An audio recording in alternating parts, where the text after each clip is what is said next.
आपल्याला छानपैकी असे ड्रायफ्रूटचे लाडू बनवून घ्यायचे आहेत। तर यामध्ये ना मी पूर्ण ड्रायफ्रूट टाकलेला आहे, सिया सीड्स आहेत आणि डिंका आहे, तसंच तीळ पण टाकलेला आहे। असे मस्तपैकी ड्रायफ्रूटचे लाडू आपल्याला बनवून घ्यायचे आहे।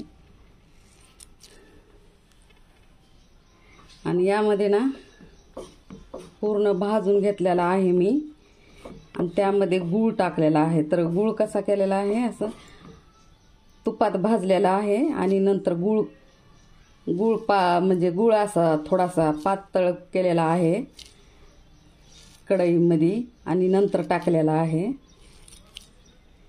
तर त्याचे मस्तपैकी असे लाडू आपल्याला बनवून घ्यायचे आहेत।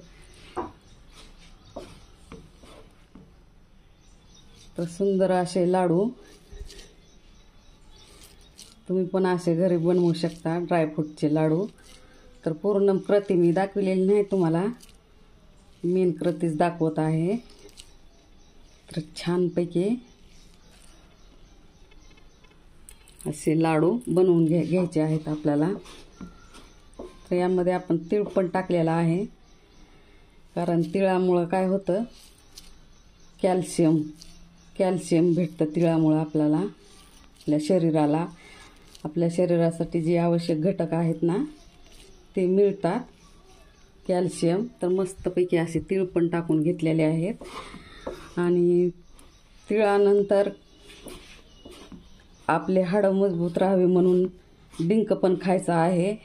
डिंकामुळं काय होते, आपल्या हाडामध्ये ना चिकटपणा असा राहते, हाडं कटकट वाजत नाहीत।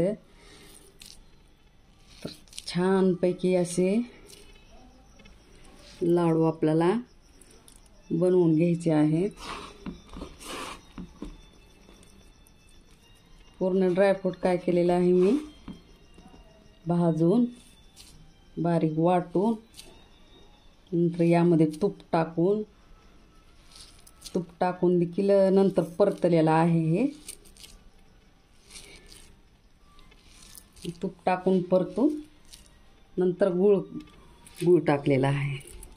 गूळ पण थोडासा टाकायचा, जास्त नाही टाकायचा।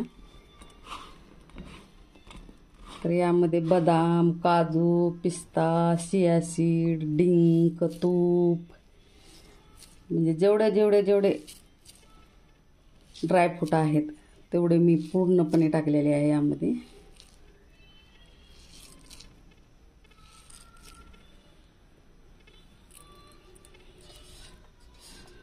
मस्तपैकी असे लाडू आपले बनलेले आहेत, छानपैकी। खूप जास्त पण बनवून ठेवायचे नाही, तर जर जास्त माणसं असतील तर जास्त बनवायचे, पण जर जास्त माणसं नसतील ना, 2-4 असे काही असतील तर त्यांच्यासाठी थोडं थोडं बनवून घ्यायचं।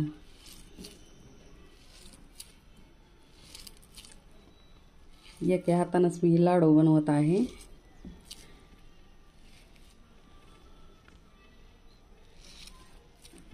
खूप चविष्ट असे हे लाडू असतात आणि पौष्टिक पण असतात।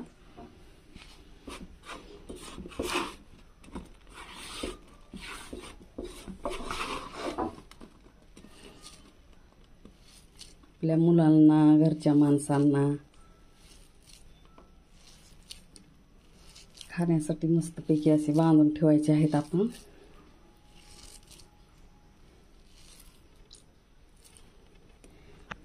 पूर्ण कृती जर तुम्हाला दाखवली असती ना, खूप व्हिडिओ मोठा झाला असता।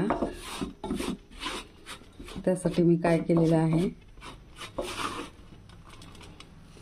पूर्ण अगोदरच बनवून घेतलेला आहे सर्व सामान, आणि नंतर तुम्हाला मेन कृती दाखवत आहे।